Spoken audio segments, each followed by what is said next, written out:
Welcome back to the Sunday Special, and today we're reading Junji Ito's Censor, and today's episode is Traffic Mirror. So here we go.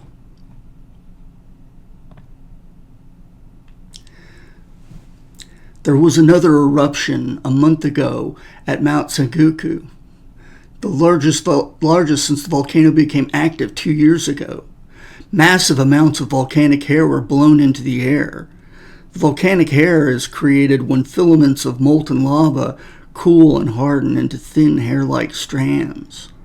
But Mount Sengoku's volcanic hair is very supple, just like real hair. The wind carried it to distant Kanto, into the distant Kanto plain, even into Tokyo. Oh, look! Is that volcanic hair? The fibers latched onto everything.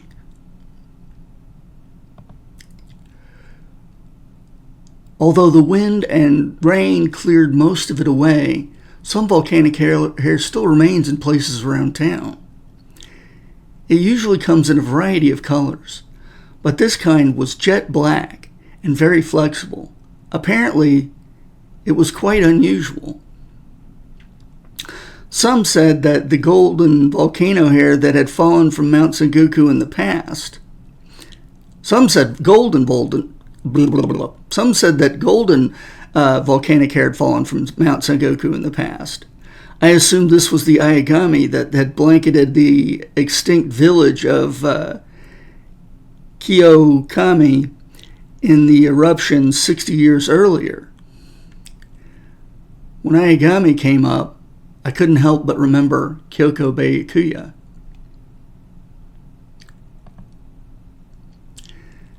I thought it was very likely that the Ayagami was what protected her in the eruption of Mount Sengoku 2 years ago.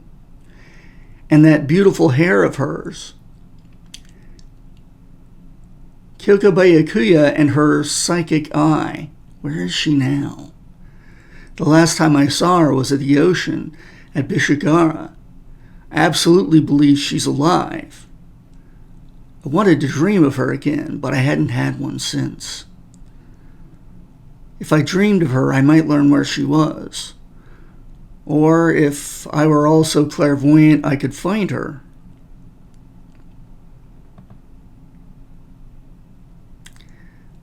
I dream of another woman. Instead, lately, I dream of another woman.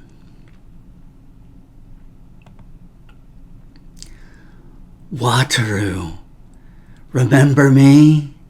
Beniko, Yamakoya? Oh, Yamaoka. Yes, Beniko Yamaoka. She started stalking me after we met through work 5 years ago. For a year, she followed me, ambushed me, eavesdropped on me.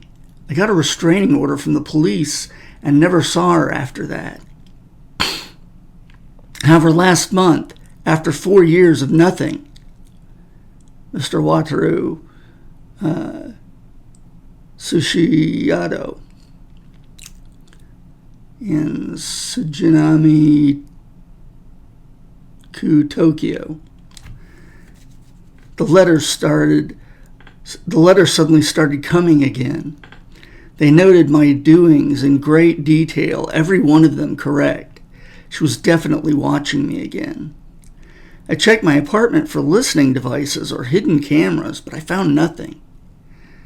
Another letter came today. Wataru, you're still hung up on that Kyoko Bayukuya. Give up already. She's too much for you. And she doesn't even see you. I'm the only one who can make you happy. Beniko knows I've been chasing Kyoko Bayukuya? Even though I still haven't written a single article about her? I reported her to the police again. But I haven't actually seen her. I don't know where she is.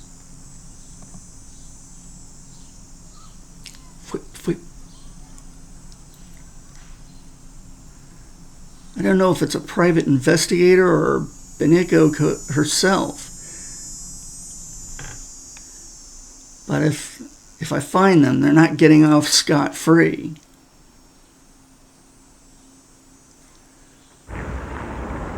Vroom. Vroom. Ah! Scream wham! Hey, what were you doing? I'm sorry, I got the gas and the brake messed up. Really? You weren't trying to hit me, were you? What? Why would I? I'm sorry, I know the traffic mirror's bent. Now, maybe keep quiet?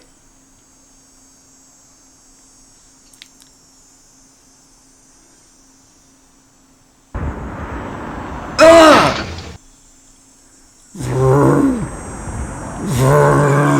Bam! What? He hit another one. What is it? What? Is that guy okay? Ah!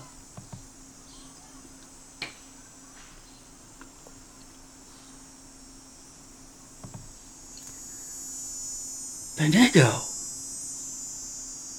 She's not there.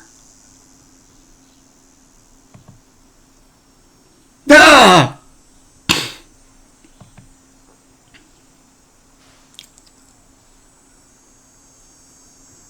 Bang! It's no use, Wataru. I can see you no matter where you are. Ah! It's a hallucination, all in my head. Shake, shake, shake. Now for our next story. A 25-year-old woman was arrested for breaking a traffic mirror in XX Ward this afternoon. Shake, shake.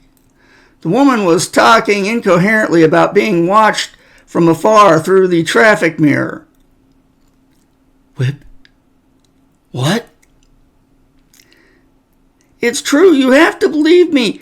He's watching me from far away, through traffic mirrors. He's stalking me. I broke the mirror in self-defense. The fact is, there have been a rash of similar mirror breakages nationwide. Strangely, all the suspects gave the same reason. The police cannot confirm and if illicit substances are involved. The suspect is to undergo psychological evaluation. Some experts are suggesting it might be a kind of mass hysteria. Watching from a distance through the traffic mirrors? It can't be. Is that even possible? If it were, Beniko Yamaoka.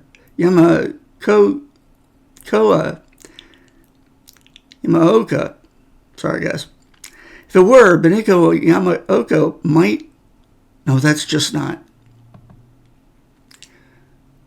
One more story about traffic mirrors we're seeing a lot of lately. Vehicles are crashing into the mirrors and then fleeing the scene. What? There are reports of bent poles and other damages from these incidents in several regions, but no suspects have been apprehended. The police see these hit-and-run incidents as being related to the people breaking the traffic mirrors. With the sudden rash of vandalizations and hit-and-run accidents became these sudden rash of mirror vandalizations and hit-and-run accidents became the focus of public attention, a strange social phenomenon. We sat down with an expert to discuss the traffic mirror urban legend that's had everyone talking. Take a look. Obviously, you can't observe from afar through a series of traffic mirrors.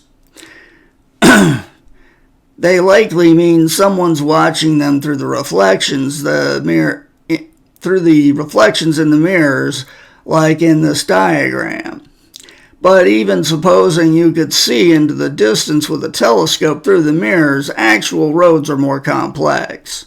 There are any number of intersections without any mirrors at all. Moreover, the majority of the mirrors don't face each other.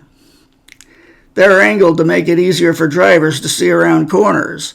You'd have to change the angles of the mirrors in order to have distant mirrors reflect each other. Huh.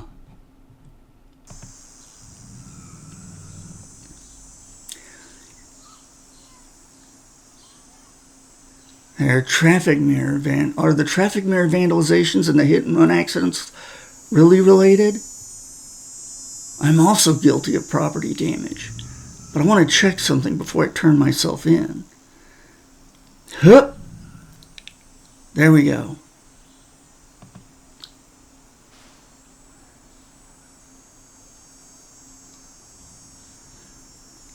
I knew it. I can see the other mirror over there in this tilted one. So then the accident did make the mirrors face each other. Is it just a coincidence? I wonder if that driver was deliberately bending the poles to make the mirrors face each other?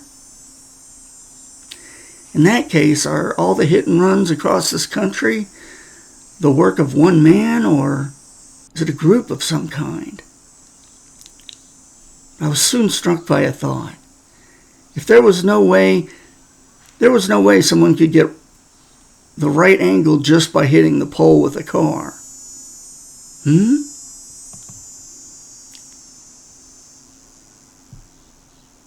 Snap.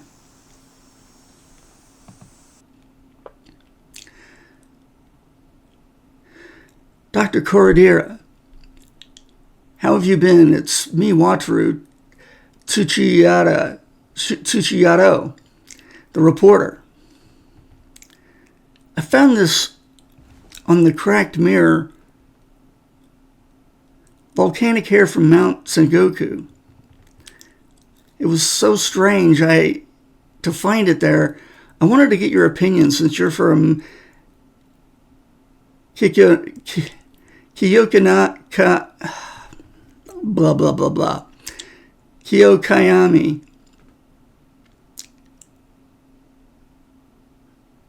Pinch, snap. The surface is black, but the inside's transparent. It's volcanic glass fiber, so in theory, it could also be used as a fiber optic material. Fiber optic? It's used in endoscopes and the like. Oh, the thing that bends and lets you see with the light, right? Yes, you can see in the direction the scope is bent in. Oh, so then what? That's quite enough. What? Huh? What? Who are you? Mr. Tsuchiyado, you're sniffing around a little too much. Ah, you're that driver. Yes, Wataru. You! It's been a while. It's me, Benicio. Or Benico. That was all I remembered. When I came to. I was in an unfamiliar room. Oh, Dr. Kurita, what on earth is going on? They barged in a little before you arrived at the clinic. I suppose they guessed you'd come. Exactly. We can see everything. Just what are you trying to do here? We have only one ultimate goal, but we have to achieve a number of targets first. And my target is to make you mine, Wataru. That should give me the energy, most of the energy. So that should give me the most energy. To that end, we use clairvoyance. Our power is still developing, but it will be established soon. We're making minute adjustments to traffic mirrors all over Japan, but that's mere triviality. What's important is the power of this black ayagami. Now that the hairs are scattered all over the country, they can catch reflections from mirrors all throughout Japan. Our sight already reaches into every corner of the country. And it will expand out to the entire world, and finally, yes, to every corner of the universe.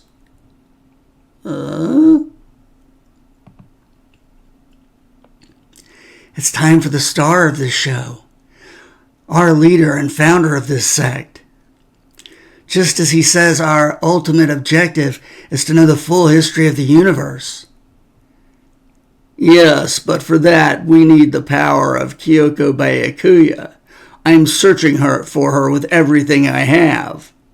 Now the curtains, please.